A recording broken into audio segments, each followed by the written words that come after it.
I don't want to repeat the SDG 11 goal uh, all over again, but I want to briefly touch upon it. That it's about making cities sustainable, which means creating, I think, very importantly, career and business opportunities, which we don't have so much of control, but being in the construction industry, we have indirect, influence on it. Making it safe and affordable for housing, which I think we have a direct relationship with as architects. Making buildings resilient, rather building resilient societies and economies, which means that we want to make it much more inclusive, have support structure for all kinds of people, including those who are privileged and underprivileged. It involves investment in public transport, creating green public spaces, and improving urban planning and management in participatory and inclusive ways. This is a very good guiding sentence that I found in the UN website. And so I decided to call this discussion talk as Inclusive City. And like everybody else, I'm trying to make sense of sustainable mobility in Indian streetscape. I mean, we're all touched by how we move in the city, so it's a very familiar topic, and we'll have our own opinions. And I think that's great because then that can keep you engaged with the topic, right? So, what I want to do is I want to deconstruct this title, right? And if you don't understand anything, just you can just raise your hand or call out or whatever, and I will stop and explain things to you from myself. Now, there is some. mm, because of the way that I set up the presentation, there is some formatting issues, but please ignore that. Now, I want to explain my title from the reverse, right? So, what is it that we mean by streetscape? Can I ask you all to sort of broadly respond? What are we saying when what am I saying when I say streetscape? What do you understand? Anyone? Is it the road surface? I mean, what? Yeah, yeah, Hello. yes. Yes, sir. Sir, everything that is provided with a street. It is the Right. Like, for green example, space, lands, the trees, the pathways, the services. Everything includes and the buildings in its okay, all surrounding. right, okay, great, that's fine. So, but that means whenever we step out of our private buildings, we're in some kind of streetscape, right? Except that if you go to a park. So our journey generally is along these streets, and we are constantly, uh, you know, uh, in the streetscape. I remember one story by Edgar Allan Poe. I think it's my eighth standard ICSE textbook. It had a bunch of stories. One story about this chap who's walking on the street, right? Every day he lives in London, and from his house he goes catches the metro, goes to his office. At that time, I think this is early metros, but still, so he would go get out of the house, lock his door, and walk down the street on the footpath. You would see all the same people say hello to people that he knew, familiar, and then he'll walk that pawn shop, the newspaper shop, and he'll pick up his newspaper and say hi, hello, pay that guy's whatever 50 pence, and take the newspaper and start walking. And he just walks to the metro station. So he does this every day, and one day what happens? Suddenly he's walking, and the road is getting steeper and steeper, and he's feeling tired, saying, I should have reached the station by now, but station is still not there. What's happened? Then suddenly he looks to the side and he notices that he's really way high above the city, and the road has sort of gone up. And he's puzzled. "Ki, what happened?"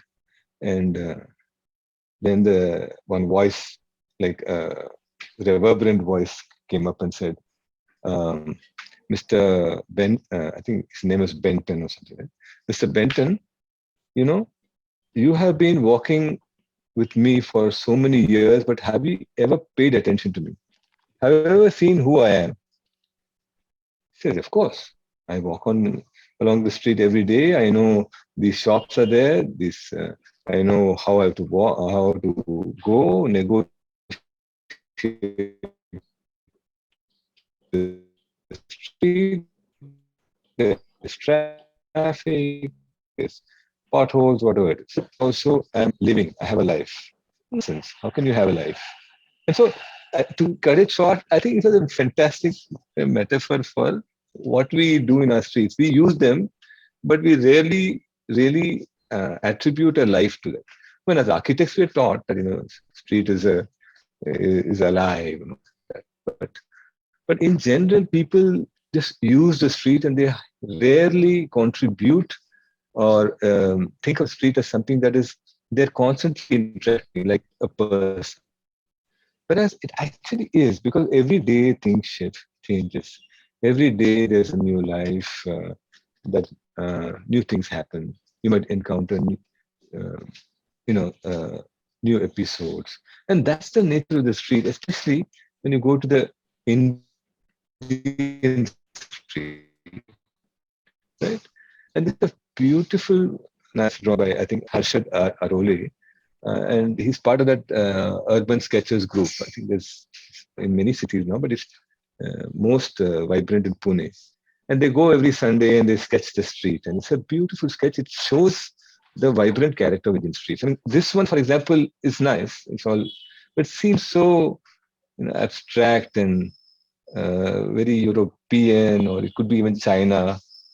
But this one, we can immediately tell, it's in Indian street, right? So that is a character that we are slowly losing, right? We're losing it to what is becoming this. I'm not saying good or bad, but that's the transformation.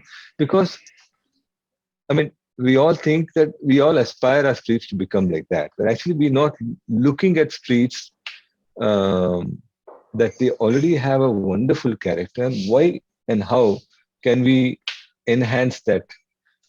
So the Indian streetscape is something that we should really think. Um, what is it? What kind of life does it have? What kind of animal is it? What are its components? Who are the players? Who are the actors? So I think I'm sure you've all uh, thought about it somewhat like this, but I think the more you look at the specifics of the Indian street, the more you want to see how to keep or rather preserve this complexity, right? So then, I mean, my topic today is about mobility, right? Mobility in the Indian streetscape, and you know, let me minimize shift this to this. Sir, sorry to disturb you, sir. Yeah, Sir, can you switch on to full screen, sir? full screen only. I have the full screen. Oh, You so we can't are see the full. no, it is smaller, sir. So if you could come, make it a little bigger. Okay, let me see if I We are can able to shift. see your next slide as well. Oh, that's you're seeing screen Yes, two. 1 minute. Let me unshare and yes. share this again.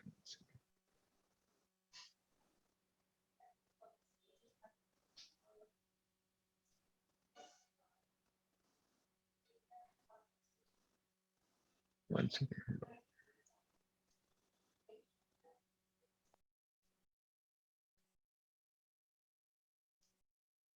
I'm playing with two uh, screens here. That's why I think. Let me try and. One second.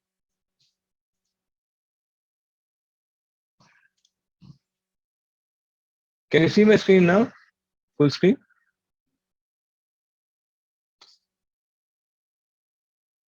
Can you see the full screen or not? Hello? No, sir. No, sir. Not yet. No, sir. Okay. I'll go.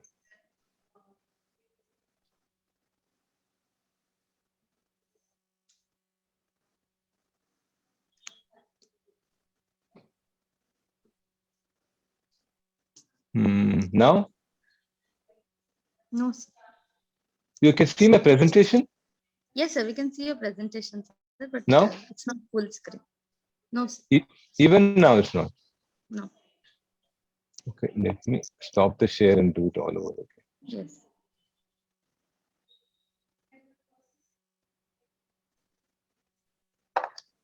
Hold on.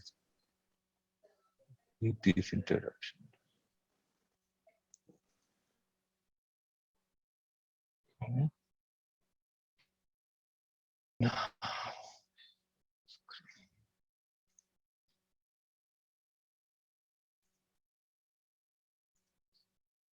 Now?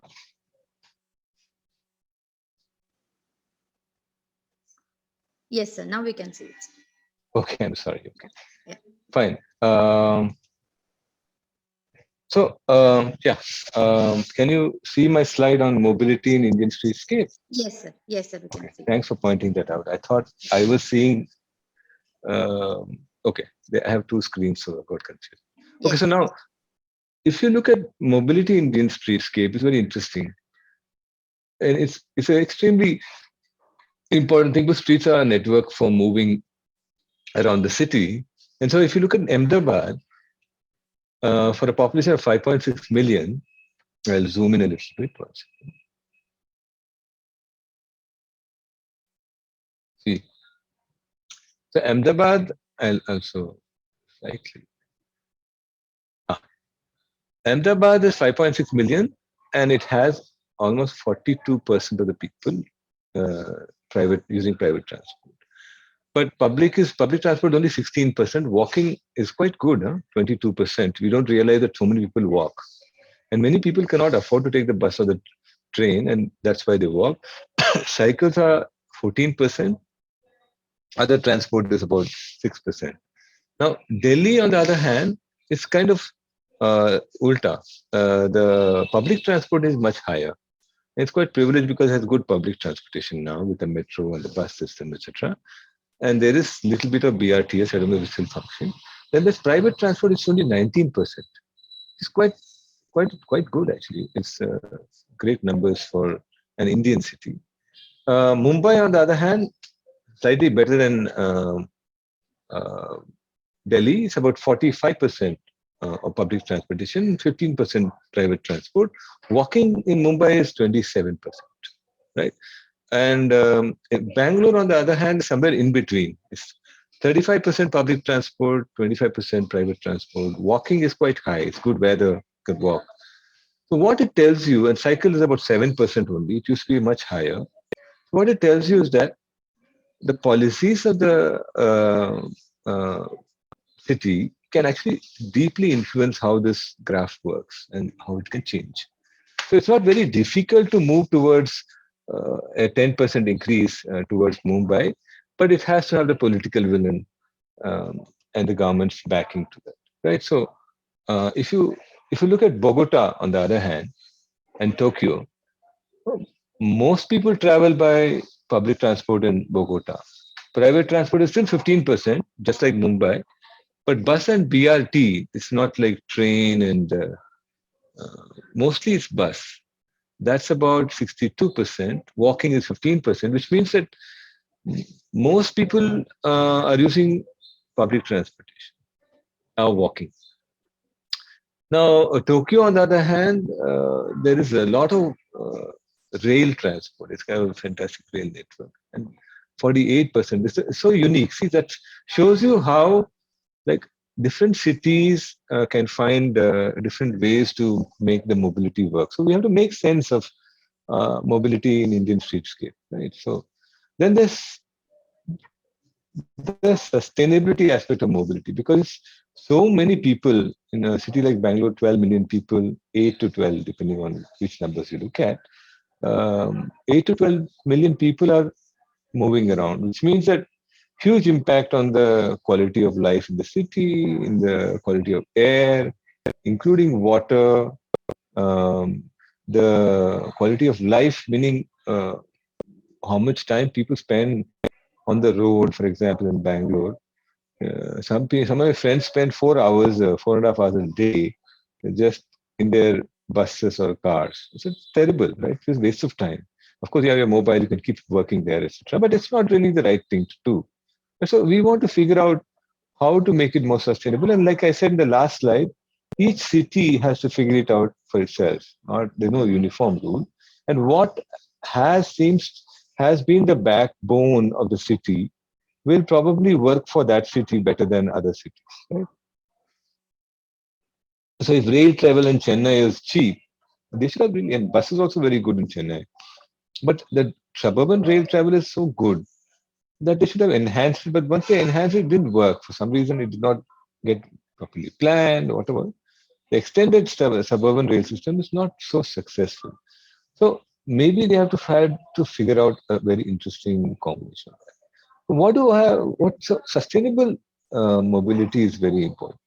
So that's where I think that it's very important for architects to be involved in this idea of mobility. And I know we do a lot of different kind of projects, but this is something I feel can change the nature of the city. And I think we have the capability of integrated thinking, which other people may not necessarily have, because you're trained to think in an integrated fashion.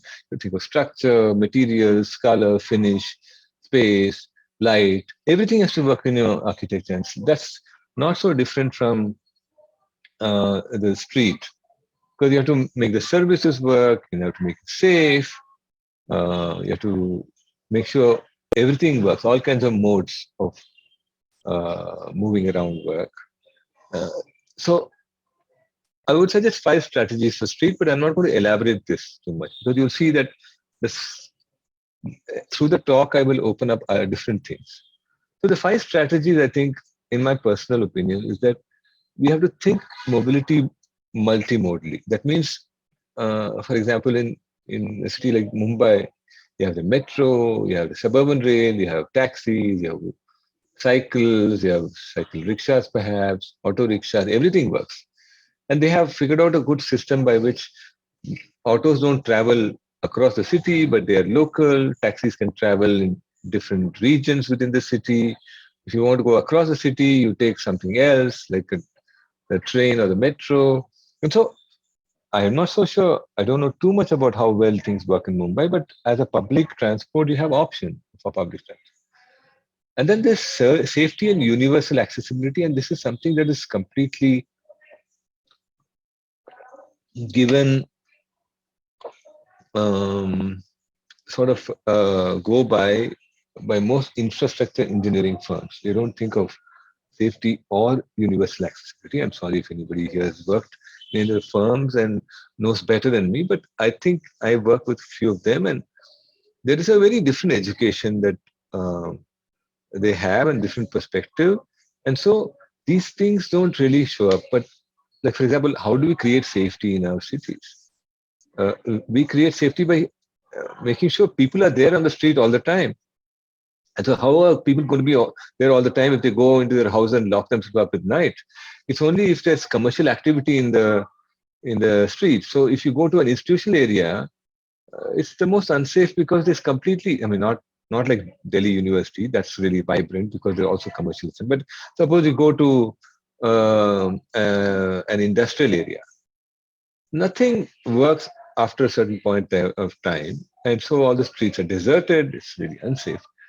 So architects and planners understand this, and urban designers understand that safe streets are possible only if you have mixed use, which is something that's not familiar for most uh, infrastructure engineering, because they are the ones who seem to have the power to set up the policies.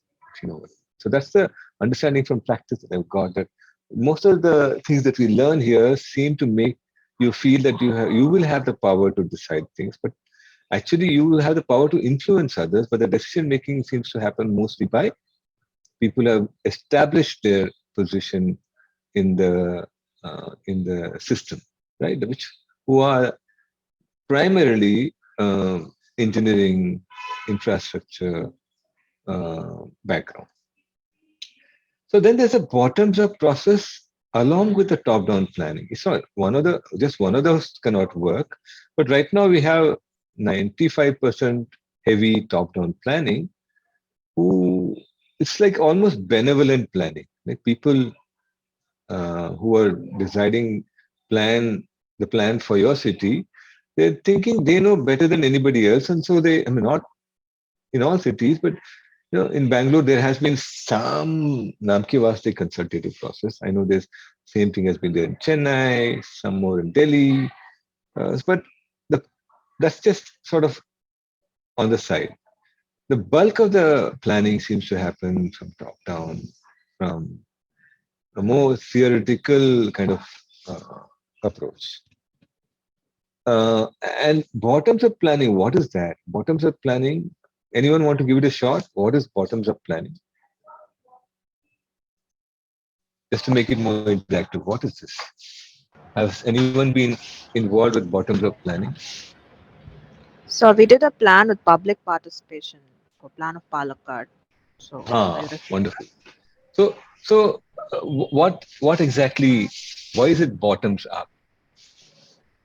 The end users got to participate in the requirements of how their city should Absolutely. be and all that. But so there is a process you have to set up to enable that to happen, which means that while the process for top-down planning is well set in India with a five-year plan, with planning agencies, etc., you'd be surprised to know that the BDA has no architect or urban designer in its employment yet. Its BDA is the Bangalore Development Authority. Neither does the BBMP, which is the corporation in Bangalore. I'm sure the same is the case with many others, which means that the top-down planning process is a very bureaucratic, systemized uh, operation. Even that does not run smoothly, but it, well, people know how to work it. But the bottoms-up process is completely new, and Palakkad having something like that would be is a nice surprise for me. And there are a few places where and some projects where this has happened, and we've also undertaken one such project. Thanks, Vajahi, for sharing that. Now, the last strategy is holistic design, but in detail, because I've noticed that uh, you know if you are able to strategize at the larger level and don't bring that to the level of detail where it actually matters and it's the last mile that everybody senses, then it doesn't work. So these are the five strategies. I'll move forward and I hope I can keep the time. So I will again minimize the screen. Yeah. So I want to deal with the street as public space, and I think all of you know this, but we don't necessarily think about it as much as we should. So if you go ask a bureaucrat what is a street, he'll say, "Oh, that's street is a place for people to move, perhaps," but they never think of it as public space. So public space it is. So why should we care? Whose is it and who has a say? What makes them work, and how can we make them work better? So I'll come to the first point. Okay, street as public space. What is their role and character? So I've given a few. You can add a few more, but I think um, it is very easy to think of it as mobility corridors, and this discussion should only be have been about that. But I think it's a lot more. If you don't look at it holistically, then we've lost it, and that's why our streets are in a bad shape because we have started ignoring the other key aspects of what a street is. So the street is a community space. It's the most inclusive and democratic space. Nobody can stop you from being in a street. Um, uh, Unless somebody's VVIP is passing through. Even then, you can stand in the street; they can't kick you out of the street. And it's living heritage, right? So it's there, and it's has a life of its own, and it's deeply rooted in the practices of that particular street, whatever it's had the past decades. There's also a collective memory of the street. For example, if you take a street in Amritsar, it has shops, it has shrines, it has a market full of vendors, but it's still a street and there's vehicles moving through it. Now, in a cleanup drive, if you just go put an elevated corridor and you cover up the entire sunlight for the street and you clear out all the vendors, then that whole collective memory, that vibrancy of the street is gone, right? So if you look at street as mobility corridors and just deal with it as infrastructure, then you've lost it. So that's not sustainable. Finally, street, the people, whether people had trees in their houses or did not matter, but the city would plant trees along the street so that the shade doesn't heat up. And without knowing it technically, people knew about the heat island effect, right? And they're economic centers, there's no questions about that. So their role and character is multi-pronged. And and we have to keep that in mind. But whose is it? Of course, it belongs to the daily user. That is like the one I spoke about in the story, Edgar Allan Poe's Mr. Benton. There is the resident and inhabitant, right? So it's equally there. So if I have a house in front of my street, that street sort of I have more ownership on it than the people who pass by, right? So there's a sort of an inherent hierarchy, and it belongs to. If we forget this, but it belongs to all kinds of people, especially artists, cultural experts, historians who speak about it, journalists who write about the street, poets who sing songs about it, and maybe people who make movies on the streets. That keeps the image of the street vibrant and in the memory of people. And the shopkeepers and shoppers, of course, extremely important. Goods delivery and storage, uh, political representatives. Absolutely, because without them we can't move forward, and then the administration officials, and they are kept in check by the political elected representatives. Meaning, if we think that the bureaucracy is going to solve our problems, we are mistaken because most of the time they have a way to operate and they don't need to listen to people. The elected representative has to listen to people, so that's the person who's going to make it work for you along with the administration officials. So it belongs to all these people, right? And then what makes them work? Basically, because it's easy to move around, people feel the street is theirs. And most of the time, because of the activity, they go to the same shop. Now things are changing. They go to the same shop, have a chat with that person, go eat the same place. There's a spirit of community. And then there's collective memories, shared experiences. It's continued use. The day that is, somebody like a politician or chief minister comes and occupy, sort of the security blanket around him or her blocks the street, that street is gone, right? That's why I'm saying it has to be continuously be used. Or, for example, there's a big apartment block or there's another big road which been developed and this street will die. Engaged involvement. What I mean is, only if people get involved with it will it work. If people don't, there's other people who will put sort of encroach onto the street. It gets neglected, etc. Then of course, commerce makes it work. Administration makes it work. So this is it. So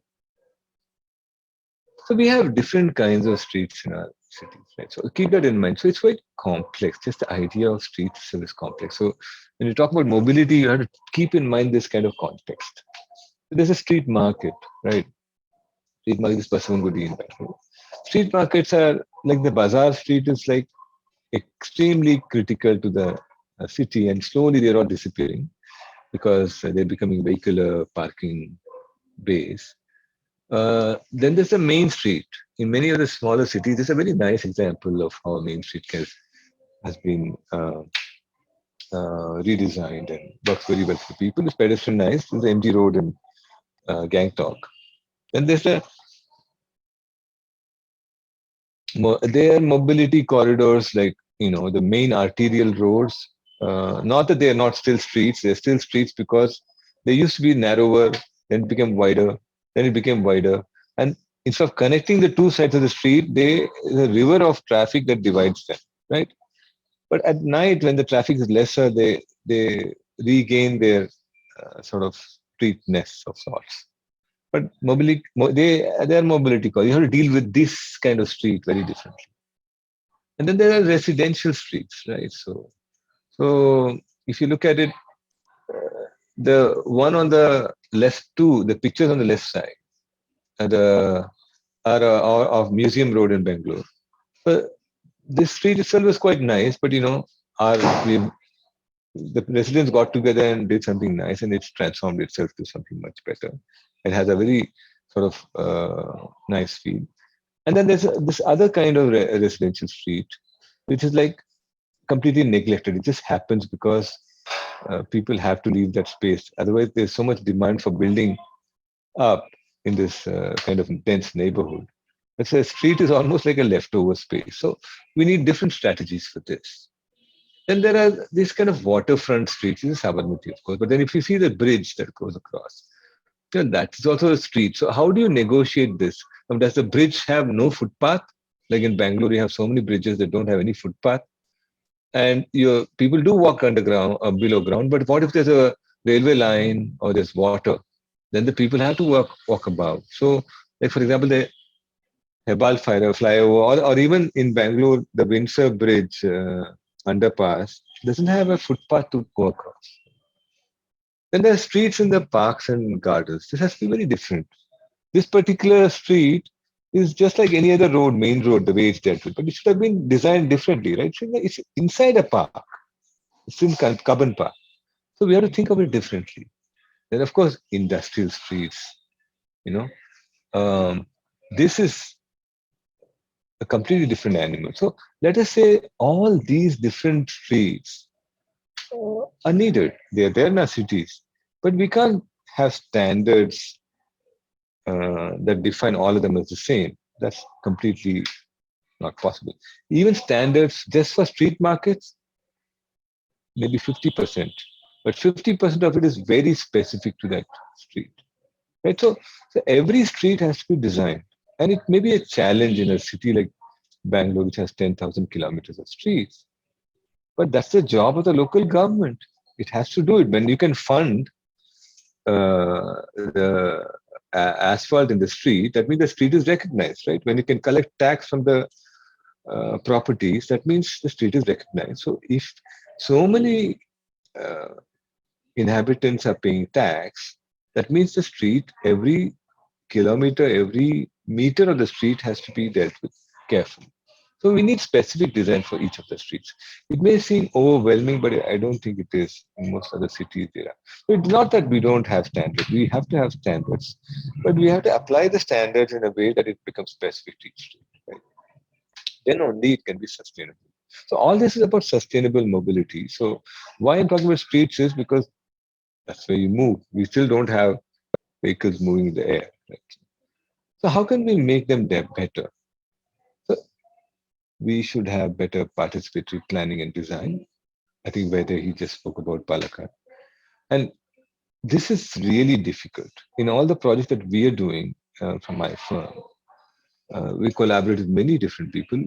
And it's just so hard to make the government or the agency which is designing it, make it much more participatory. Make it at least the information public. Everything gets sort of camouflaged. You know why? So because they don't want the public to ask questions. But that is why we make so many mistakes in the design of the streets and how we deal with them. That is why we misunderstand the streets as vehicular pathways. If they spoke to people and they studied the culture of the street better, none of our streets would be in this bad shape. And anyway, so then better public but well-engineered infrastructure. We want public infrastructure, like we need the utilities, the toilets, the the services to run well, but they have to be well-engineered for what load the buildings are going to take. So if a city like Pune or Bangalore is grown denser, but the services were designed 40 years ago or 50 years ago, or much less density, obviously they can't take it. And then there's corrosion, there's damage. So the city has to invest in well-engineered infrastructure, but even that has to be well designed, right? So meaning it has the right place, right access for maintenance, etc. We need better quality and maintenance. We need to keep people engaged with a sense of ownership. We need to recognize them as living landscape and heritage. This is something that people sort of understand, even if you're not an architect, engineer, or anybody who's doing projects with regard to urban. They understand it better. But when they start designing and planning, it's like the abstraction is much more convenient to deal with. So you push away all the gray areas and you just minimize, reduce the criteria that you have to deal with, and so that you can deal with it easily.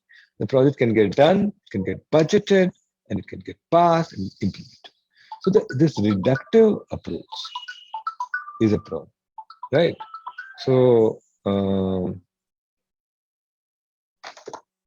then there is idea of making them sustainable ecologically and economically. So if you wipe out if you gentrify the street and you push out all the people who are poorer and who you want to beautify the street, then it's not sustainable.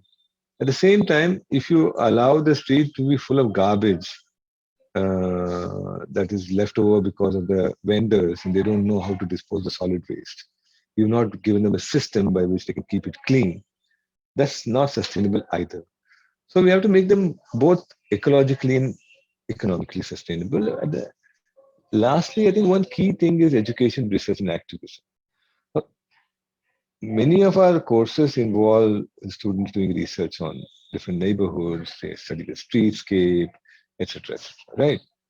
So we need to train them well in these aspects so that they can actually become more responsible and more holistic in their approach.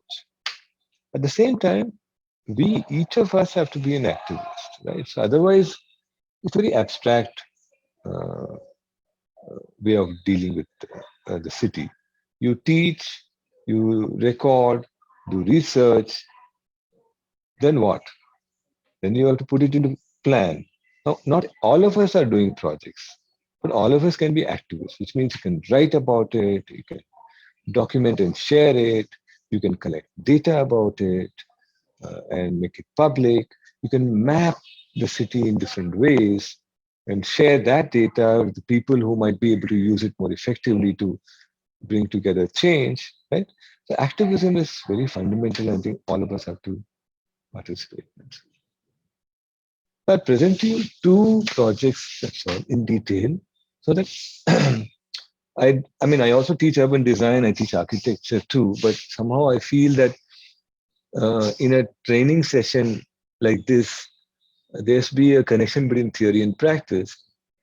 And in the practice, there's a very whole world of difference because what who you're dealing with are not from your discipline, most of the people. So the challenge is to communicate to people who don't understand your language, your aspirations, or your point of view as much as you know your friends would, your co-teachers, your co-practitioners. So the challenge is that you have to speak a language which is effective for them to understand and take it forward. So I'll broadly tell you about this project. This is actually we are sub-consultants to the PMC. PMC is now how it works. I don't know if any of you know how many of these projects get implemented.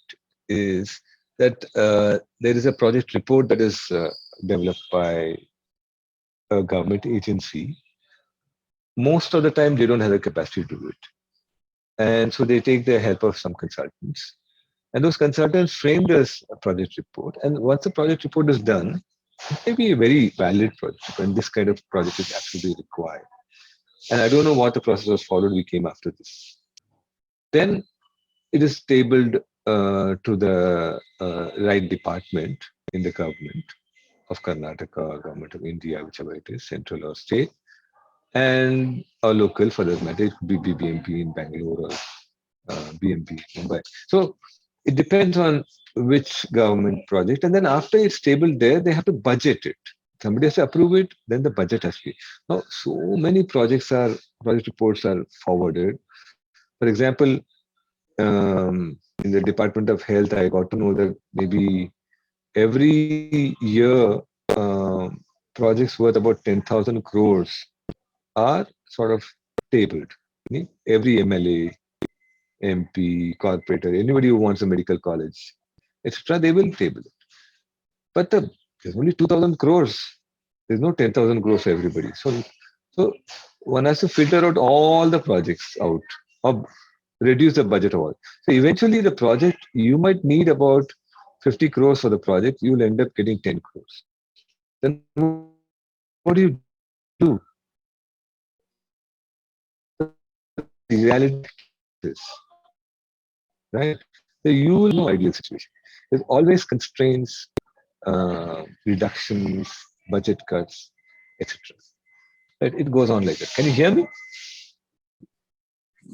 Yes, sir, we Am can I- hear you, sir. There was a little Okay. disturbance, but we are able to hear you now, sir. Yeah, it's saying my internet is erratic or something. Okay, so I'll just get you through this fast. It's called the high density corridor in Bangalore, and it's Bangalore is a city without any rivers. It has a lot of lakes, and it's a centralized city. So there's a center, and there's radial roads going in all directions to different cities. So each radial road, one of them will lead to Hosur, one to Mysore, one to Tumkur or Mumbai, another one will lead to the airport. And so there are radial roads, like the ones you see here. And then there are ring roads. There's a ring road, only primarily it's still only one ring road. So these radial roads are key arterial corridors, which means all the traffic into the city is coming from outside is coming into this. And they're also not only coming from outside, even for moving within the city, these are very, very important roads. And primarily there's a lot of movement of goods, vehicles, and people. Right. So this is why it's called high density corridors. And this is a project which recently came in the news, and something the news reporter said I couldn't understand because it's not even started. There's only a demo stretch that has come. So this is a project that's divided typically into different packages.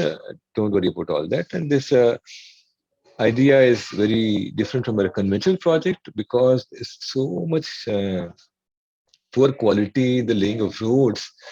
It was decided that there should be a maintenance contract rather than a just contract to construct. So the person who constructs it has to maintain it for 5 years in the hope that because they have to maintain for 5 years, they'll have better quality. And there'll be a monitoring agency, of course, in the government. So there's a very different. So somebody's thought of it very cleverly to counter the kind of poor quality and corruption that exists. So in the real world, all these are big issues. So you have to be able to appreciate this thought behind the project. And so when we came in here, these projects were already, sort of the DPR was done, and there was a budget. And the budget was about 300 crores. So 300 crores for 197 kilometers is about 1.5. This is 1.2 crores a kilometer, which is nothing. 1.2 crores a kilometer for these. Most of these roads are about 30 meters wide, and they have so much complex um, infrastructure, so many malls, office buildings, etc. So it's a very complex area, and the budget is too low for that. But regardless, we have to do what we have to do. So they asked the PMC, the project management consultant, to do a demo. KRDCL had to do a demo.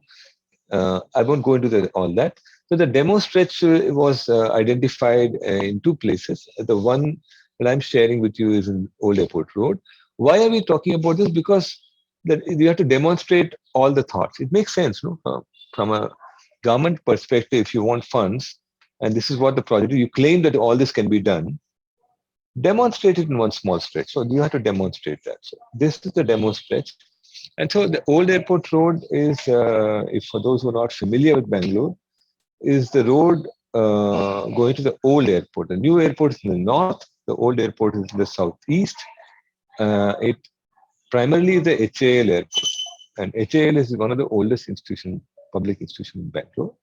And all along that road where, was the cantonment, cuts to the cantonment and goes to the institutional area, where most of the aerospace industry is located. The NAL, ISRO, everything is located. So it's a wonderful road. It used to be one prime VVIP road. It still is a VVIP road because a lot of politicians land there. In fact, if the prime minister or president come, they don't land in Devanahalli, they land in the old airport. And so it's a VVIP road. So it has a nice character. It has some five-star hotels, some institutions, some colleges, some defense land. All that stuff. But still, no matter what, if you see this road, it's already telling you these are the issues, right? There's uneven carriageways. We talk about it. Haphazard parking, ambiguous junctions, etc. And footpath is not there. Even if it's there, it's broken up. And there's all kinds of mess of the services. But mind you, this already one-time project has already been done. You don't see any overhead cables, right? Electric cables. That means all that has been taken down. Now, why are we talking about this in sustainable transport? Because see, what happens is there is a lot of opportunities to improve these roads because they're in this shape already. They could be, well, it could be worse, but it's quite bad already. So you have a great opportunity in making it sustainable, inclusive, well designed, and beautiful, altogether well engineered. So it is a great opportunity. So which is why architects and urban designers have to get into this. Otherwise, it's going to be in bad shape all the time. So if you see, we have structured broad principles here. So one of the key problems with Bangalore is traffic congestion, which means that there's a lot of pollution. There is traffic which is static. So there is no ease of movement. It's dangerous, frustration, pollution, all kinds of things. And time spent on the road is much more.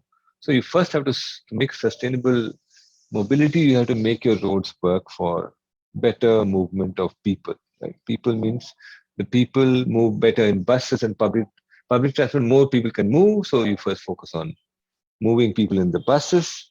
So you provide better space for public transportation to move. Then you think about private transportation. Even in the private transportation, you first give priority to goods and services vehicles, and the last priority will be to private vehicles. But that's not really followed, but we can't manifest that completely in the design of the street, but that is at the back of our mind. So correct geometry at junctions, you need safe crossing, you need to reallocate space for landscape pedestrians. Like otherwise, a whole footpath is just pavers, they put concrete. And so these issues happen. I will go forward faster. So I just want to explain to you what I mean by uniform carriageway, because this is key aspect. Nobody seemed to agree in the government, even though they were engineers, and this is not our doing. It's actually the PMC who brought this up. And Smart City, for example, in Bangalore, projects are following it. I think the Tendal Shore projects actually laid the first set of roads with uniform carriageway, so the traffic doesn't get bottlenecked wider. But that is one key aspect. And all this is laid out in the IRC codes, which is like the Bible for engineering design and planning. But there are many other enhanced standards, not codes. Now that we have ITDP is an organization which put out road standards, street standards, etc. So when we brought this up, you'd be surprised that neither the PMC nor the agency responsible for implementing it really knew that this was a standard to be used. So we also didn't know. When we researched for the right standards, we found this, and we told them that this is what we should be following. 2-lane on each side should be 7 meters. So you will have this kind of ad hoc planning going on, and it's dangerous, and that's why it's in bad shape. So it is for you to do the right research, understand the standards, and set up the framework for the project as a designer. And they accepted it, and so we presented to them that actually it should be 6.75 meters, and there's multiple agencies involved, and many of them agreed, and they had already started doing that. And so it was easy for us to implement something that made sense. But eventually, um, under pressure from the chief minister's office, they were asked not to reduce the carriageway width. So imagine the chief minister come and monitor a road in the city. So that is how our politics works.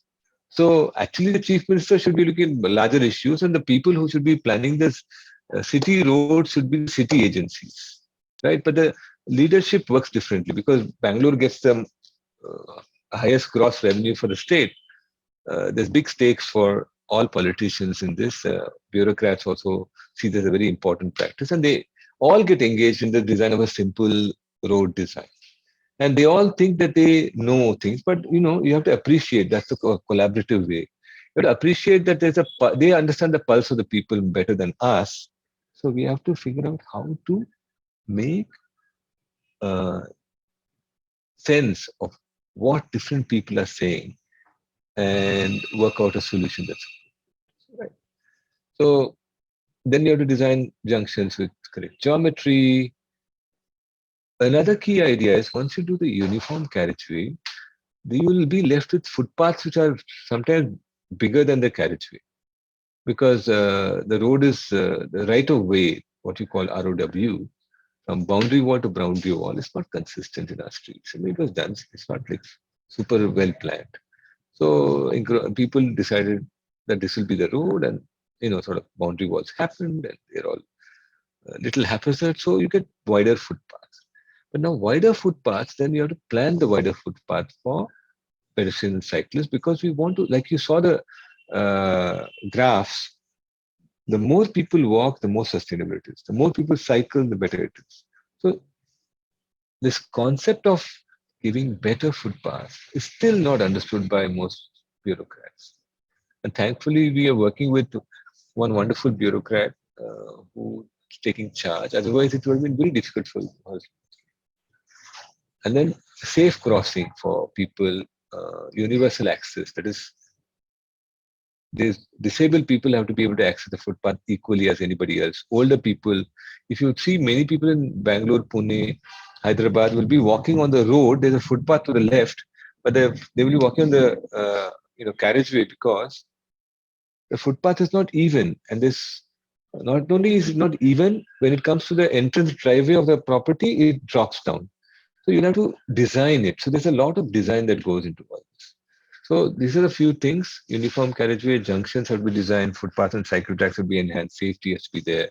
Look and feel has to be good. Plants and greenery have to be. There's more porosity in the finish of the footpath so that it makes it more sustainable. There'll be planning and consistency. So this is a typical street section. I think you go into the internet, you'll find many of these. But typically, what we'd like to do is if the boundary is there, then we put the footpath next to the boundary, then there'll be a cycle track, and there'll be curb landscape, so that people don't just cross into the road wherever they want. Then the carriageway of 2 lanes in one direction will happen, then there'll be a median, and so on. If we can get a division between the cycle track and the footpath, like in the left side, it'd be lovely. So these are luxuries of wider roads, but you don't get this everywhere. So in the 197 kilometers, we are actually doing the design for 65 kilometers in the first phase. And the rest of it has already been designed by BDA, BMRCL, and BBMP. Here we're trying to implement all, right? So if you see, this is the kind of design that we're doing, where the bus stops used to be near the boundary walls, for example. I'll annotate. No, forget it. So if you see the bus stop here, the bus stop used to be at the wall edge.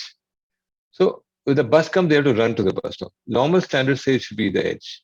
Then if you have the bus stop here, then what happens to cycle track? If the cycle track is going behind the bus stop, what happens to the space between the cycle track and the footpath? Somebody from the footpath wants to come to the cycle track. So a lot of things are there, detailed design. That's why I said if you don't do detailed design well, then it all falls apart. So I don't know. I just move forward. All this. But this is one. So you have to show them, how it works. So you have to do photo montages of exactly the same space and show them this is what it is like, this is what it'll become. And you see a lot of examples all over the world. This kind of photo montage. It's the best way to show it because then they know that, oh, it's a real thing, it's not totally 3D. They're not fooling me. So a photo montage is a good strategy. And you can see that it's the same photograph.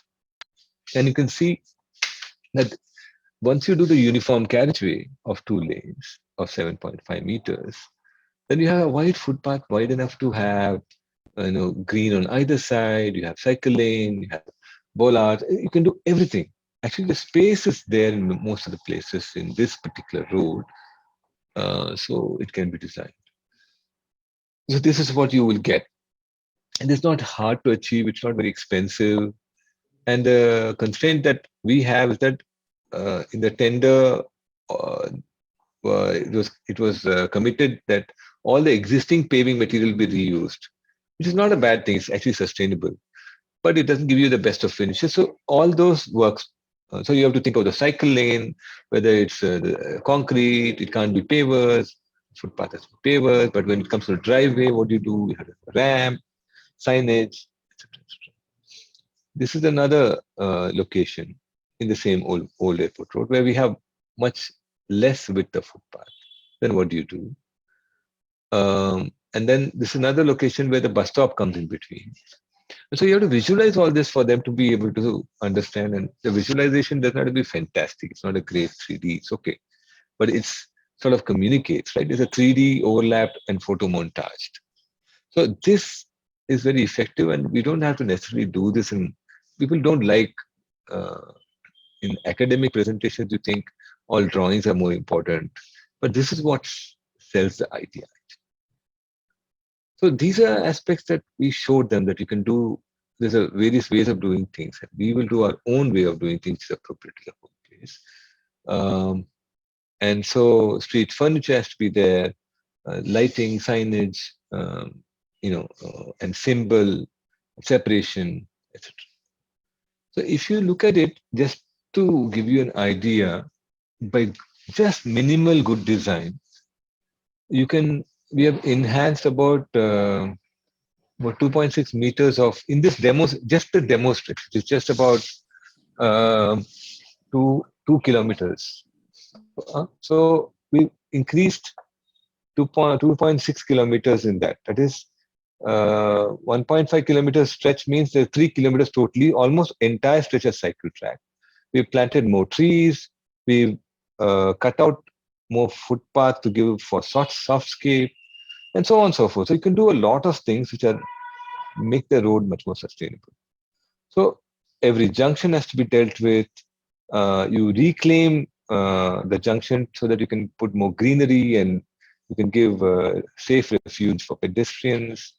So all these junctions have been dealt with. I'll go fast. And then there are cycle standards because you don't have cycle lane standards. So the Directorate of Urban Land Transport already has a manual, and you take whoever's done whatever, take the standards and use it in your design. That's what we did. It's called Trin, and they have some very nicely laid out standards. So we use that. And so this you've seen. Then cycle parking, seaters,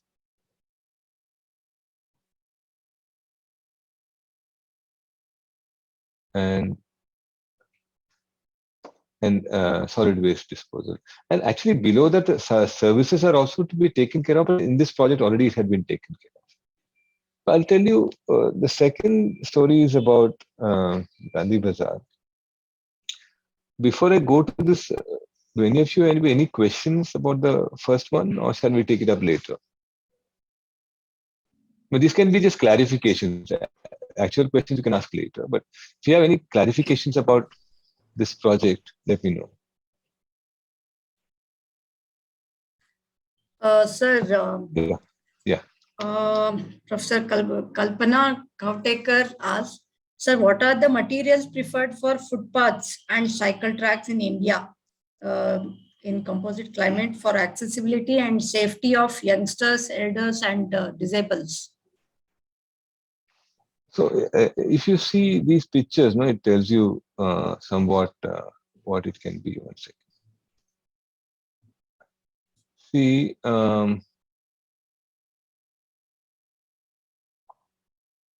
Mm-mm. Okay, I'll keep to this photograph. Now, if you see the left side, we have given concrete paver blocks. And that seems to be the most suitable because some of it, this percolation that happens, it is easily replaceable and is modular. So footpaths are for that, and using concrete pavers. Some places we'll use stone, but stone a lot more expensive, harder to lay, and it's not required everywhere. Industrially manufactured material is better. But even concrete blocks, you have to reduce the amount of concrete and keep as much greenery as possible. Right? Cycle tracks are, mostly poured into concrete, and then there is sort of painting of signage and symbols like what we have shown here. And then the curbs are all concrete blocks. There's specific curbs for specific areas. And then the planters will be there. So there's a different materials for different things. Actually, the director of urban land transport had recommended that we paint the whole concrete in green. And I objected, saying that the green paint will never last in our Indian conditions. So what we've done is we just put two stripes on the side and we just have these emblems to indicate the cycle lane, and we have signages. And so each broadly, this is the material, and the road as asphalt is better, but in Bangalore they are doing what is called white topping, which is concrete, because in the asphalt business there's a lot of corruption, and this is really business, and they want to avoid that, and so they found a solution. They think in laying concrete roads, it lasts at least 10 to 20 years, and the corruption can be reduced, and that can be done only if the planning of the underground services is well done. If you have to dig it up, it's a lot more harder than concrete. So does it answer? Anything else? I'm not looking at the chat. I'm sorry. I'll look at the chat later. So if anyone wants to ask anything, you can ask me later. I'll carry on to the next. So Gandhi Bazaar is a very different kind of project. And sir, one more question for you. Yeah. Can we collaborate these types of streetscape projects at first year level as a studio project? If yes, how to go about it? I don't think as a first year project it would be suitable. I'll tell you why. Because when we start first year, generally we are talking about abstracts and small spaces. The scale of space is much smaller. We generally take up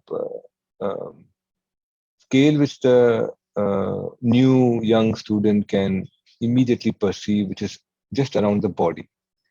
It's an embodied space. So you can actually touch, feel. It's a sense of scale that you can capture. So a small project, a street is very complex.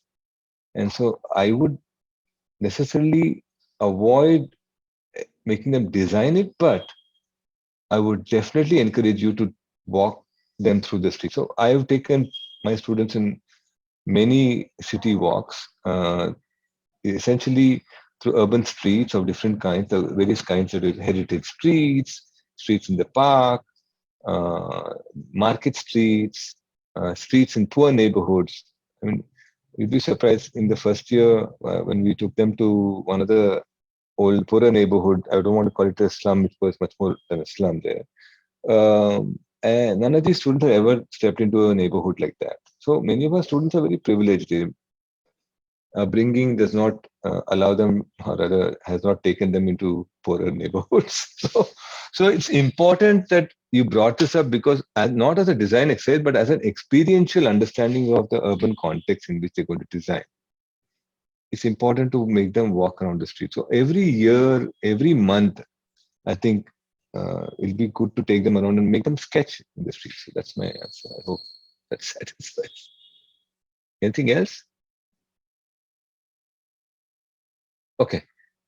I don't know how much time do I have, but I'll go through Gandhi Bazaar quick. Okay. Gandhi Bazaar is a heritage street in Bangalore. Basavangudi is one of the oldest planned neighborhoods, and maybe there are many other planned neighborhoods, but in a modern sort of planning, Basavangudi is one of the oldest. There was Malleshwaram, then Chamrajpet, Malleshwaram, and Basavangudi. Basavangudi was almost planned in 1897, just after the plague hit Bangalore. So there was a sense of needing more better hygiene, or sort of better planned spaces, and the Diwan of Mysore then took it up that time. So in that, it's a kind of a gridiron layout. In the gridiron layout, this Gandhi Bazaar is a diagonal streets. So if you see this,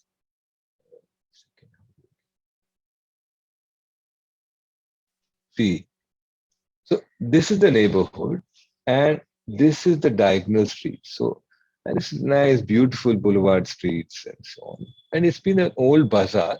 It was not planned as a great shopping street, but everybody prefers to cut across the diagonal. It's shorter. So eventually, more traffic would flow along the diagonal. All the residential buildings slowly turned into shops, and vendors managed to figure out that this is where they'll get better business, and the bazaar began to happen. So it is still one of the oldest, and it's a ritual bazaar. It has ritual goods for festivals. So during festivals, it gets completely occupied. The whole footpath becomes just full of vendors for selling flowers, leaves, fruits, and so many more accessories for pujas. So there is all these other things that set the context for a design of a project. That you have to recognize that what are the other rules, the policies, the legal frameworks under which you have to operate, and they guide many of your decisions early on, right? But we decided that when we started this project, we were appointed by the GIZ, which is a German organization which funds such studies. It was under something called Green Logistics Project, where farm to customer was the new thing. So they wanted to see if this can be a pilot project where it can enable farmers to come and sell things to either directly or directly to the retailer, because the middleman holds much of the key in farming. So that's how it all came about. But eventually the project became something of its own, and it did not connect to the farming community much. That was not our job. It was the job of the Ministry of Horticulture, but Department of Horticulture. So it was under the Department of Horticulture, and Director of Urban Land Transport was also involved. So that's how we started. So we set up a very participatory process. We had several meetings, about 7 to 8 meetings with vendors, residents, shop owners, government agencies, and so on. So, and we set up exhibitions, etc. I won't go to. It was a 1.5-year process between 2017 and 18, and it's just starting to get implemented now. Even now, I don't know what's not too sure. So if you look at this, August 2017, we started the process of interacting with different people, documenting the place, understanding the laws and policies, and by Jan-Feb 2018, we had an urban design plan. But we did not want to do the plan without involving the people again. So we presented the 3 scenarios to them. So the 3 scenarios were presented. One is a full pedestrianization, other is a partial, and the third one is a mixed. So in the exhibition, we had feedback. About 450 people attended the exhibition, including the vendors, the MLA, and everybody else. Locally, residents all came. And that's fairly big number for meetings, participatory meetings in Bangalore. And it was an open exhibition for 2 days in the public Tagore Park there in Gandhi Bazaar. And with that, we came to a preferred scenario, which then we set up for a DPR in terms of that. So that is the process. And by September 2018, we were done with the report. And now we are doing the detailed design stage with the UIT. So if you look at the number of meetings, any small project like this also has to have so many meetings with the respective stakeholders. Right. So public workshops had forms, had specific exercises, has documentation put up like an exhibition, explanation given to everybody. It's a very elaborate process. And I had a great team, Brinda Shastri, professor at RV College, infra support, engineering team, and a fantastic team of people in my office. All of us worked hard, and there's a specific way of doing these things. So it's a very urban design approach, and it's not anybody can do it. So it has to be a very collaborative process. I am not equipped to do it, so I will team up with different people who have the different capacities, and we all come together and enable this. That's the spirit of most of these projects.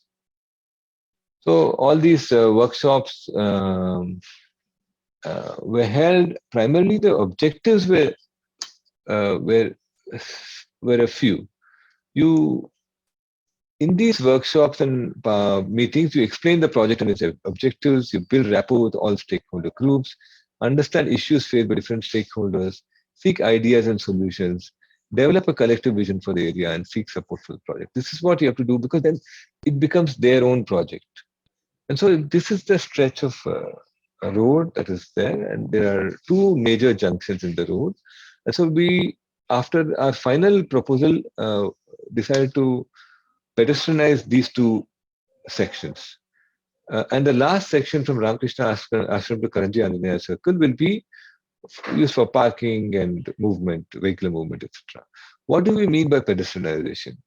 It means that no traffic will ply on it during the day, and in the late night and early morning, you will allow traffic, especially service goods, so that they can come and because there are a lot of shops, some warehouses, etc. Those can be facilitated by the vehicles, service vehicles need to come there. And remember, okay, so this stretch, that is the stretch that I marked in this rectangle, is the pedestrian stretch. So what we did was we examined all of it, documented all the existing trees, the services, the kind of vendors, and then came up with the same kind of photo montages that you saw there. If you see the left side picture, that is what it is. So the history to the road, I don't want to go too much into it, but the footpath was up to this where the auto was. Then they decided more parking was required, and up when the old footpath, the vendors were sitting here. Now the parking has displaced the vendors into the narrow footpath, so nobody can walk, nobody can shop, nobody can sit and sell the way. So it became too congested. Whereas the area for vehicles was too much, and all these people who came and parked their vehicles would park for hours. Because some of them were teaching there in PU college, some of them were students, some of them worked there, they owned shops. So the vehicles were dead space, and the government seemed to prefer to give the space to dead cars rather than to people who wanted to earn their livelihoods. So we have to balance this. There's a need for parking, but then there's a need for livelihood to make it sustainable, both economically and ecologically, because the cars are not really good for the street. They will asphalt the whole thing.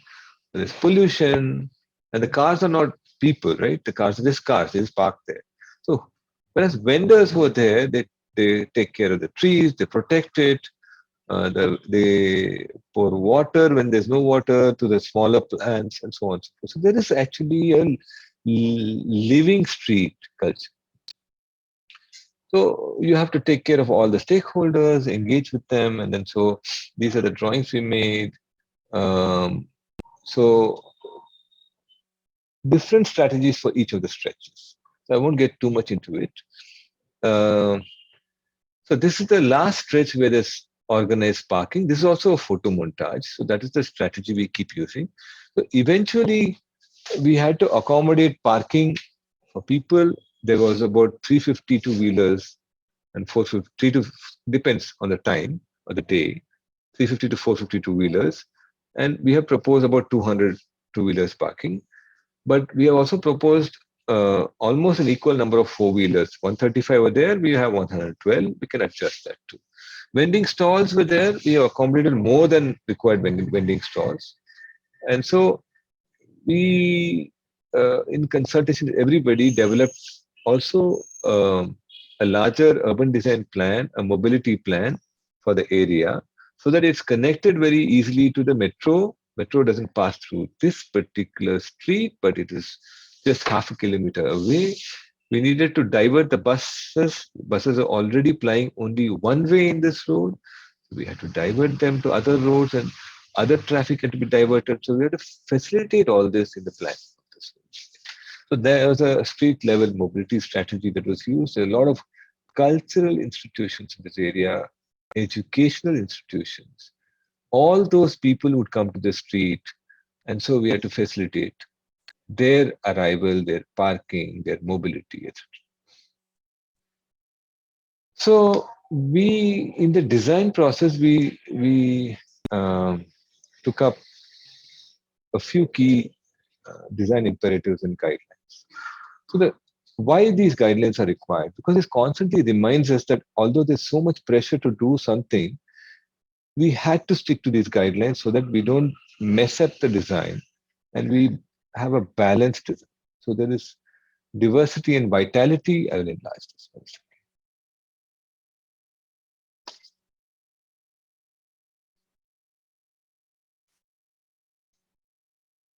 I hope you can see it. There's one key thing is diversity and vitality. Without the diversity, the street loses the vitality. Actually, it used to be a wonderful place. People used to have street plays. There would be not just street vendors, political sort of speeches people would give, cultural programs would happen, ritual programs would happen. It was very diverse, and all kinds of people would come, rich, poor, children, young, old, women, men, everybody was there. So that diversity had to be preserved. And there's an informality to the street. So a sustainable street is about how the informality is there. Sense of collective memory, because the heritage street, we have to keep that robustness and adaptability. That is, during festivals, the parking would be removed and vendors would be sitting there. Resilient social and ecological practices. That is, how do you keep the celebration of the street in mind? Because the street's a very important public space in India, and we don't have a great big plazas. Remember, most of our cities thrive on the street culture. And so they would take care of the street in a very different way from what we assume is a gentrified way. And then there's imageability, this visual identity, distinct character and image has to be preserved. You can't suddenly come here and make it a mall, like a modern, market street in Switzerland. It has to be what it is. It has to be a street in Bangalore. And then finally, there's safety, security, eyes on the street, with good lighting and buzz of the street, accessibility, good choice in mobility, universal access for people, inclusiveness and gender sensitivity. Because many of the vendors are women and young children are also there. We have to make sure the place is appropriate. We have to give them place where they can have their children nearby, but away from them so that they can do their business. We need public amenities, drinking water, toilets, etc. for all kinds of stakeholders. Okay. Oops. Oh. Right.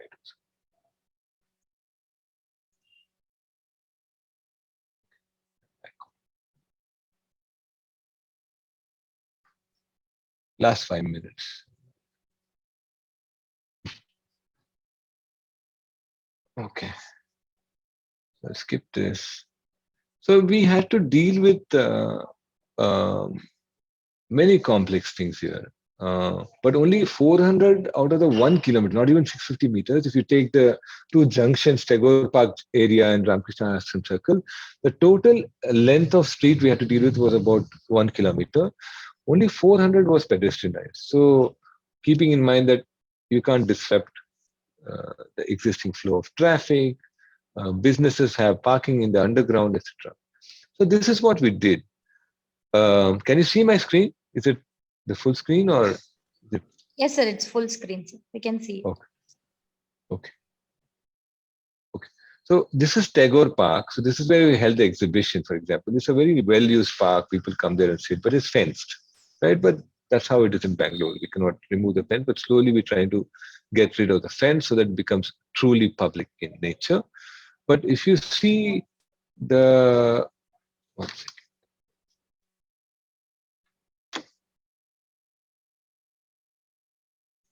See, if you see, this is what it is. Much of it is road around it, and there's hardly any footpath. Although the footpaths are wide enough here, you will see that there's a lot of asphalt that is there in these two pictures. So what we wanted to do was make sure we organize the road, give bus stops, give specific parking in one end of the street. And the other end, we begin the pedestrianized area. We make we do some kind of a placemaking.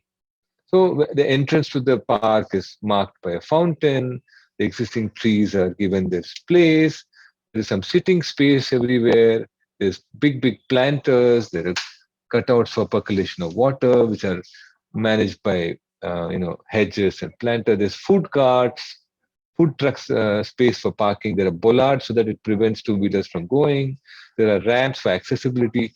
Everything has to be incorporated. So this is the first junction I want to show you. If you look at the plan, there are these kind of footpaths, and then there's a social space. Now the footpaths are wider some places, narrower some places, etc. But the carriageway is very uniform. So we have 7.5 meter carriageway, and this is only for the destination cars. No through traffic is going. So we will be able to articulate and control the traffic in this segment. Whereas here, this is the main road with above an underpass. So right now it's all haphazard parking. So you have to organize each and every aspect of the street. So this is the second junction. If you see, this is the most important junction. It's called Gandhi Bazaar Circle.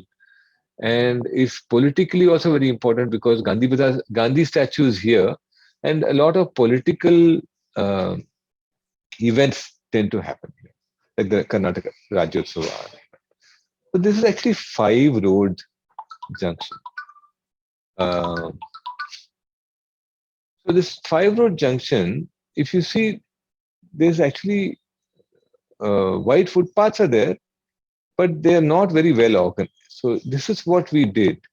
That through a differentiated paving and organization of the width of the carriageway and color and materials and planters, we managed to transform the space to enhance its existing character. So if you see this, this is how it is right now. Right, it's bare bones, typical of many of our cities. Right, it's a public square actually, but we don't know how to deal with it. So there is this nice khamba, which is the flag post for the Rajyotsava and Independence Day, etc. And they're all fenced here so that people don't come in directly into the junction. There is still people parking, autos park here. It's a typical mess like we see in many places. So to transform this is what we came up with. So there is a differentiated paving, there's pickup drop-off. There is, from this point onwards, on the left side, it will become a one-way street. And this perpendicular traffic, this perpendicular traffic is on, but here only specific vehicles can go, cycles, pedestrians can go. So this is the transformation. And then this is another circle which is very similar, so I won't show you much about that. And this is the next junction, which is really haphazard. If you are a Bangalorean, you'll know that this Ramakrishna Ashram circle is a huge mess and it's very hard to cross. And pedestrians are not prioritized here, only vehicles are prioritized. The traffic police is very bothered about moving the traffic, and they're very bothered about the jams because they face flack from other people. So this is the wide tarmac, and that is the central island in which is a beautiful Ramakrishna, sort of statue and kiosk, etc. So that, this is it. We have transformed it somewhat like this. So we have organized the entry into Gandhi Bazaar, other traffic moves forward, and I won't explain this too much to you. So that pedestrians get their place, and this becomes a place of the public space where people can move around, hang out, do their shopping, get picked up, etc. Right. So this is redesign of the space. It's still not built. Hopefully, it'll get constructed in the next 2 years. So the technically everything was designed, drawn up, services were laid out, all the services are redone, street lighting, signage, everything's done. Um, I'll just skip all this. And then there's also many other things that you have to think about. Solid waste management. So there's a different agency doing that, and we'll coordinate with them. Utility plans, where we had to go with BESCOM, BWC, all the agencies, parastatal agencies in Bangalore, and work with them. And finally, come up with a scheme that everybody is happy about. Right? So I want to just end with the thing that now, with whatever interest that we have, we are pushing through our involvement in different kind of projects. Gandhi Bazaar, you've seen streets like this. Then we do foot over bridges, which we think of them as sculptures. We are involved in redesign of some parts of different parks, and then historic precincts. I'm also teaching at the urban design program and the bachelor program, BARC program in Christ. So we do research and design projects in the school. We do our own, we get involved in civic activism in Bangalore. We hold exhibitions. So all this has fed back into our thinking about how we should deal with the city. So I'll leave you this slide. I found this wonderful slide, but this is still about urban transport and not totally about urban mobility. There's a slight difference, and we should recognize the difference by now. But if you look at this, there are these key issues that they're dealing with. How do you achieve sustainable urban transport / mobility?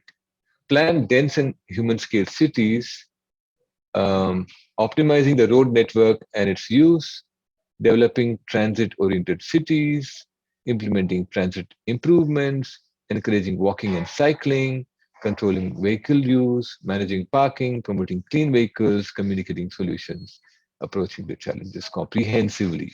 So we've done all this in the HDC project. We're coordinating with Metro on the station area planning there, but very difficult to do this because agencies don't cooperate. So in real world, it's quite difficult to achieve all that you want to do in a project. All right, I'll leave you with this. Thank you so much.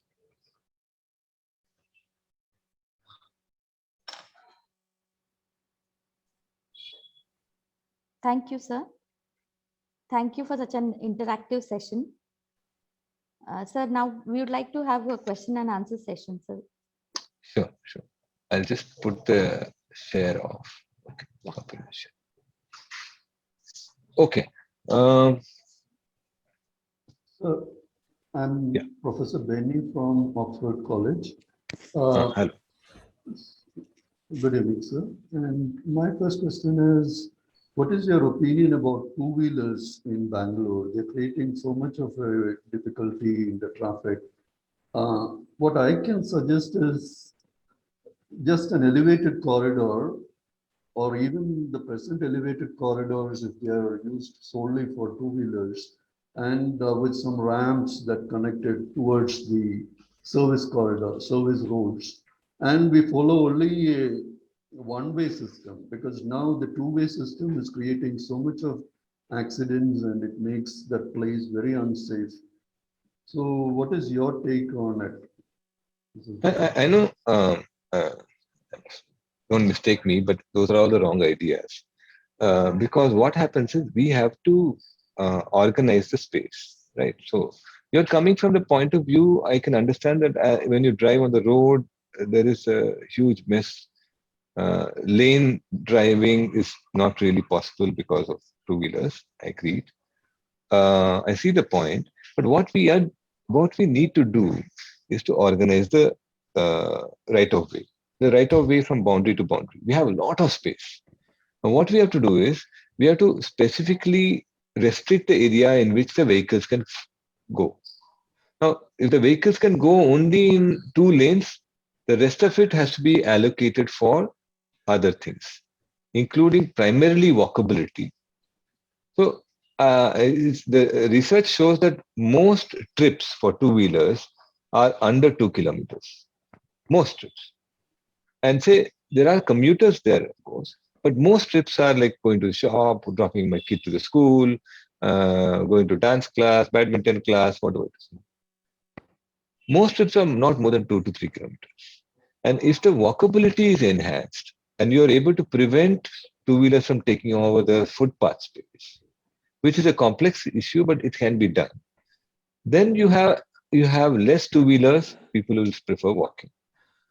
Now, the idea of owning a two-wheeler has become popular because we have not put all these infrastructure in place from before.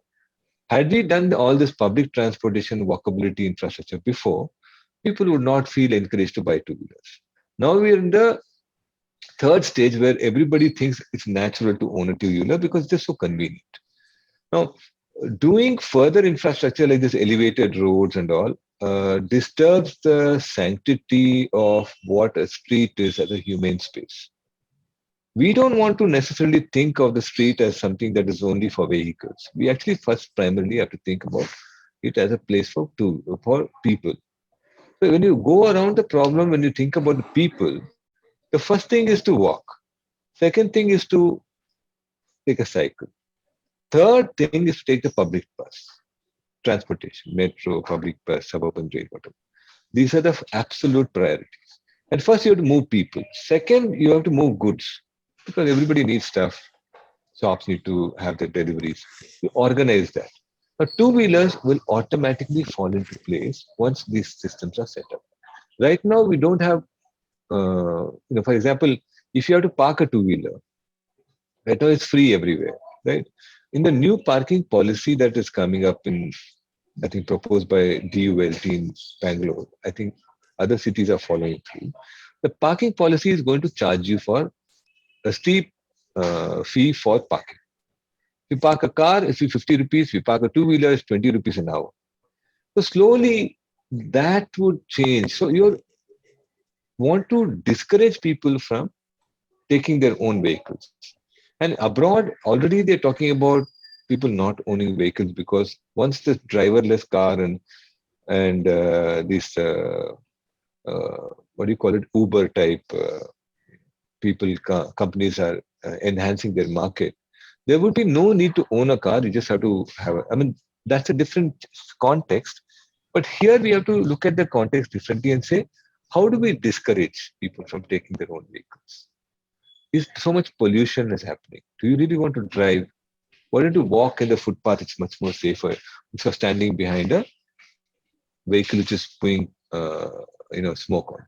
Anyway, so this is my broad thinking. I think you brought up a good point that it's very complex. Our roads are more complex than roads in Singapore or roads in Europe because there's far fewer two-wheelers. So, but many other third world countries, developing countries, whatever you want to call it, they have the same problem. And we can solve it gradually. It won't happen. It'll take a decade to reduce it. But I think once we put systems in place. Sir, there's another question, sir, from Mahima Jagdish. She asked, can we add the streets along Rajakaluwe specific to Bangalore as another type of street? If yes, what would be your take on it? So it brings to my memory a series of discussions we had. A bunch of us met and discussed this and many other things. We called us Uncommon Ground. In that, we actually took up this Nala, which starts from KR Market, goes to Dalandur Road, and we walked all that and we documented it to a certain extent. And we discussed how we can use that as a corridor for cycling and walking.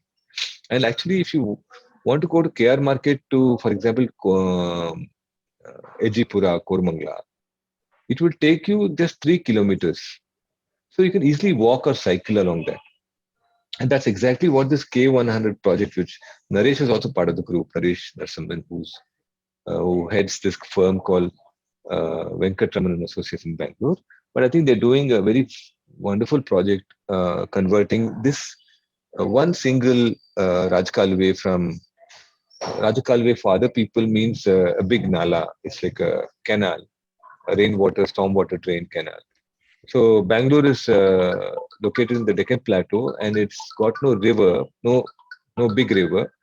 So people cleverly bundled uh, the terrain and made different places uh, as tanks so that they could irrigate the land. It was very dry earlier, but now it's become very green. And you come to Bangalore, you think Garden City. It's only because there are a series of tanks. Now these tanks would get flooded.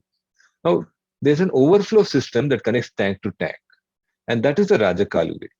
And there are other kaluves which are narrower, which collects water from the neighborhood and brings it into the Raja Kaluve. So and takes it to the next tank, where it can be stored until that tank overflows. Imagine the beauty of the system.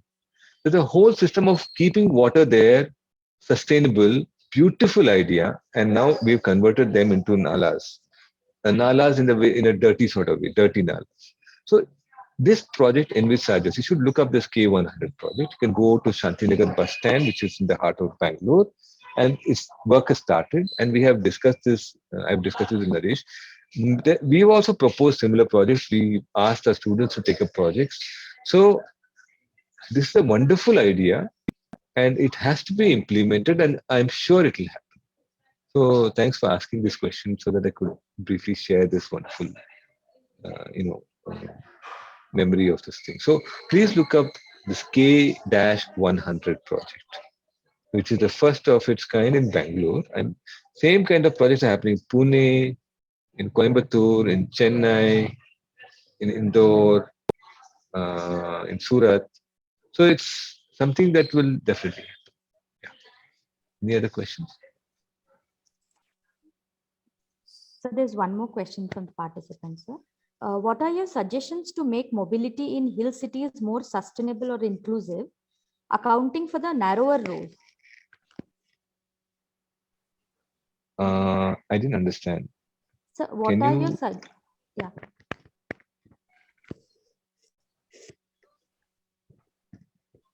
Can we have her ask the question? Sorry. Yeah.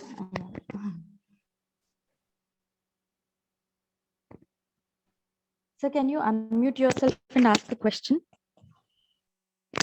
Yes, sir. Hi. My question is, I am from Mysore, and our streets are very narrow as it's a hill city, and it's highly contested as well in terms of its usage. So what Yes. are your suggestions in making it more inclusive or sustainable? Right. We're doing some projects in Shillong, and I'm also deeply interested in doing some projects there. So I've studied the terrain there and the kind of city there a little bit. So it's not unlike the cities in the Western Ghats here. Um, the the hilly terrain makes the streets peculiarly difficult to deal with. And the secret of good streets there is to the high density and the drainage. So to make sustainable streets, what tends to happen is that they will just create these stormwater drains, or even if they don't, they would just assume that the street becomes the stormwater drain itself, because many of the main streets are located along the easiest path of flow of water. And so sustainable, I hope I'm answering you right. I feel the key to sustainable streets there is to recognize the streets as networks of two kinds. One is to move people, and other is to distribute water, because they are tropical areas and lots of rain happens. And if we take care of that, automatically you will have allocation of services, and you'll have to also capture the water, because many of these regions, I know, they suffer from no water through the last 3 months before the rains. And so sustainable streets can lead the water to storage areas. Because they're leading the water to the storage areas, they can become percolation areas where you can plant trees. And once the trees are there, then the trees give shade to the street and they keep the heat gain down. And there's also a way that you can encourage breeze to flow when once the road is in shadow, the street is in shadow. And some of these areas are very humid also in the certain seasons. So I think slowly, if you wrap it together, the two key issues are, I think, drainage, surface drainage or water drainage, rainwater drainage. And of course, terrain is a very big issue, but in the terrain, surface drainage and movement of people. And in most of these cities, there's a very big lack of public transportation. Although that public transportation is like a semi-public, all these other secondary, not so public, but more private transportation that acts like public transportation. So how does the city enable better public transportation is also another key aspect. In narrow roads, you don't want vehicles which can just take 4 people, 2 people, or 6 people. You want vehicles which can take 20 people, 25 people. So buses, small mini buses have to be taken. But anyway, as an architect, I feel there's a certain idea of engineering and beauty which come together in the design. And unfortunately, out of convenience, many of our cities are more influenced by the engineering than by the design and feel of the street, the cultural feel of the street.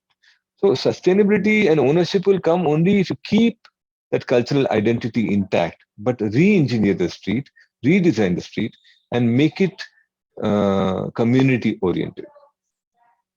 I hope I answered your question. Thank you, sir. Thank you, sir. Anyone else? Hello, this is Jai Ganesh here, professor from SJB SAP. Yeah, hi, Jai. Hi. I came to know that your presentation on Gandhi Bazaar earlier also, but it is something really very good. What you have done, what you have put a lot of efforts on Gandhi Bazaar Street, which definitely requires a transformation at this point of time. And I think it is going to be the next project from the government to take about Gandhi Bazaar Street. That is what they were talking, because I am staying very close to Gandhi Bazaar. So I can see daily what's happening in Gandhi Bazaar Road. So, but I think the design, what you have done, really it's wonderful.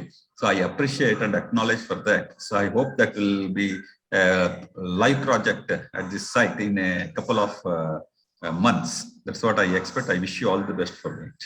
Thank you. Actually, coincidentally, today only I got a call. I want to just speak frankly about government projects.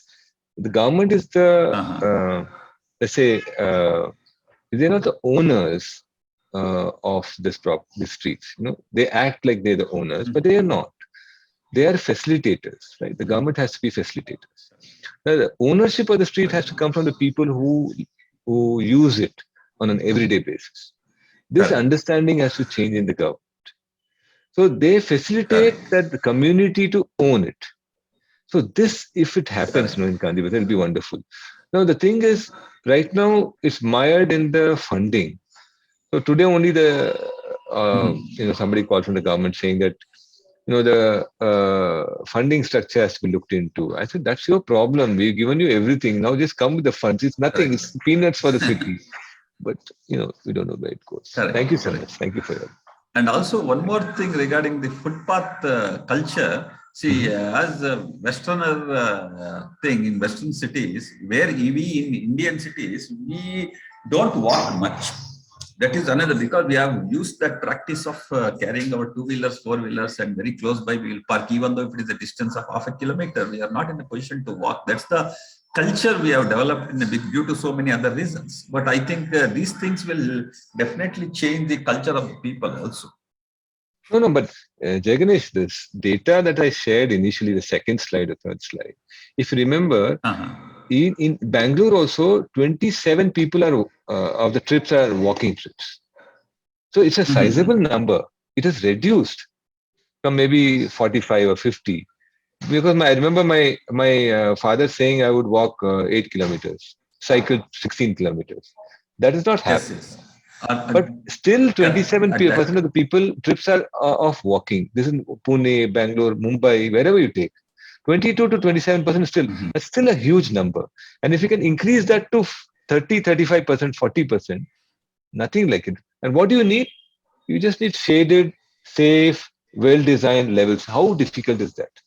We're already getting it. I'm telling you, in 5 years, you'll see at least level 1, like basic level of good footpaths. That's happening. Definitely. That makes a huge difference. So I think then definitely the pedestrianization has to be improved. So if that is the one which is lacking as of now, I think these things definitely will take to the next level. And yeah, thanks for sharing. A very nice presentation. Thank you. Anybody else? This is Ranjini.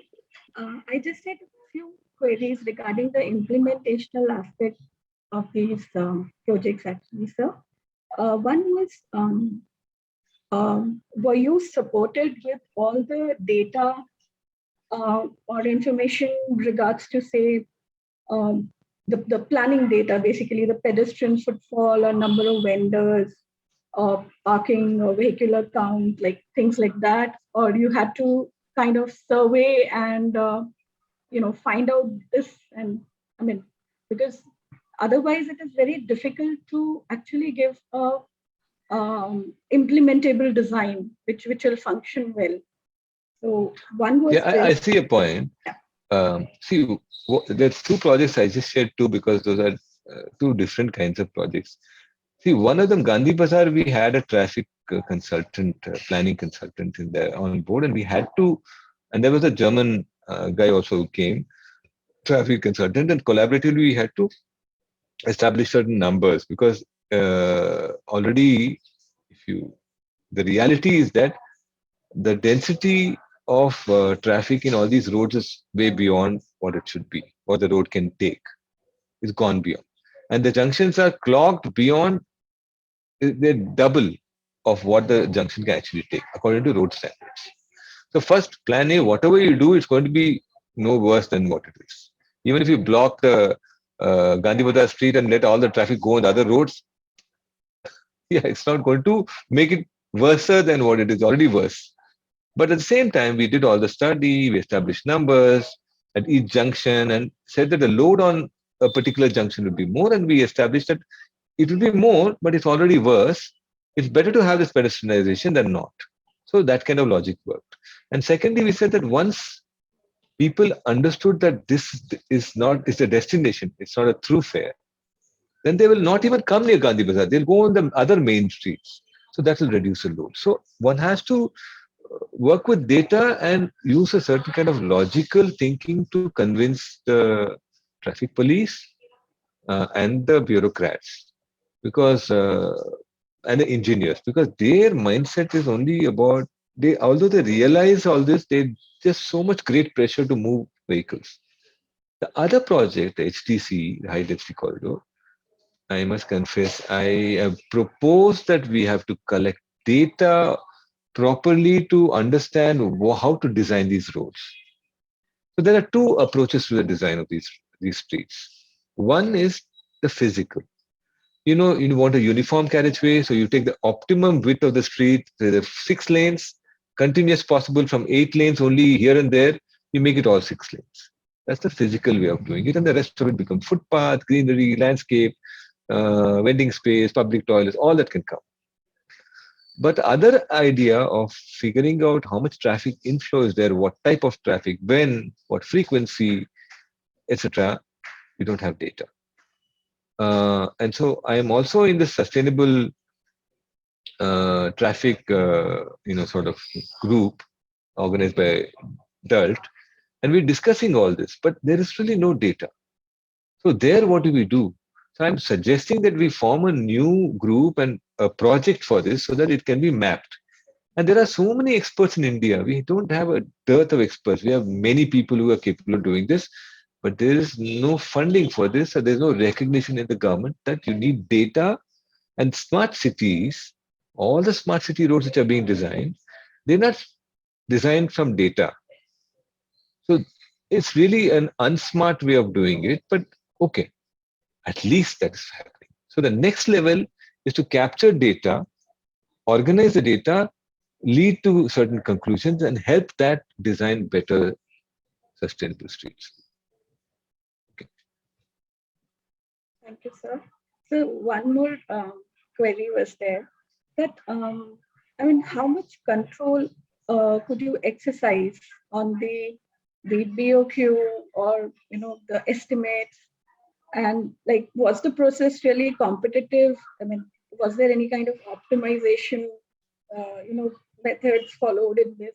Because it these are the things which make these government projects very tricky to work with, and most of the designers would want to kind of, I think, keep away, or rather don't want to get into the complexities Yeah, of yeah. how it works. So even at student level, if they want to take up as their design thesis or something, it just gets so complicated and complex to kind of True, true. See, I think there is no choice. You have to get the BOQ in two different ways. One is you influence it. Second is you are there with every number. Both can happen. That is what I mean is, one is your design is also largely guided by the specifications. The implementation of your design, if it's not specified and recorded in your drawings, will not happen that way. So many of the roads or streets that I have designed in the past, the tenders had just some BOQ. There's no drawings specific to that street. There's not even geometry standards, right? That's why our cities are in bad shape. Now all that is changing. You have to recognize and give due credit to the government for some political will to change all that. So that's changing, which means that certain standards are coming into place, whether it's smart city, tender sure, or our project for HDC. All these are planned on some standards. But for example, our standards, we have made a standard booklet. Nobody else came up with this. We took it upon ourselves. My team, that's the architecture team and design team, we are the sub-consultants. We have made the standards. We have shared it with people in the agencies and our PMCs. Nobody's given any feedback. So the significance of standards is not recognized. So what happens then? The standards will lay out all the finishes, the way that so with the standards you can make the BOQ. Right now they had no standards in mind properly, but they already had BOQs that they had done for tender show. So they took this, modified that, and sent it off. And so this is the HDC project. We did not have much control, but now slowly we're changing it.